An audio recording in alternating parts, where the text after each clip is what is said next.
Hello friends, আমি অদিতি চলে এসেছি আর একটা নতুন ভিডিও নিয়ে। আজ শুভ অক্ষয় তৃতীয়া। সবাইকে জানাই আমার তরফ থেকে অক্ষয় তৃতীয়ার শুভেচ্ছা। আমার ছোট পুত্র আজ 1 বছর পূর্ণ হলো, তাই জন্মদিন বলে নতুন জামা এসেছে। স্নান করে ও সেজেগুজে নতুন জামা পরবে, আর ওর জন্য কি কি আয়োজন করছি সেটাও তোমাদের একবার দেখাই। চলো দেখো, প্রথমেই বসিয়ে নিয়েছি পায়েস, কারণ যে কোনো জন্মদিনই পায়েস ছাড়া একদম অসম্পূর্ণ।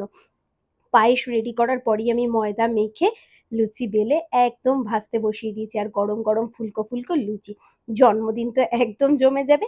সাথে আমার ছোট পুত্রের প্রিয় মালপোয়ারও আয়োজন করেছি।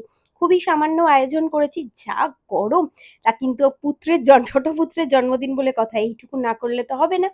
সো আর একটা জন্মদিনের গিফট ওর জন্য দেওয়া হয়েছিল, একটা দোলনা অর্ডার করা হয়েছিল মেশো থেকে। ভেবেছিলাম ওটা জন্মদিনের দিনই ওকে সাজিয়ে গুছিয়ে বসাবো। আর ওর জন্মদিনে আমরা রুপোর থালা আর গ্লাস ওকে গিফট করেছিলাম। লুচি, মালপোয়া, পায়েস, মিষ্টি, কেক আর কোল্ড ড্রিঙ্কস নিয়ে আমার পুত্র বসে গেছে। কেমন লাগলো এই আয়োজনটা জানিও, আর ওকে সবাই মিলে বলো হ্যাপি বার্থডে। চলো টাটা।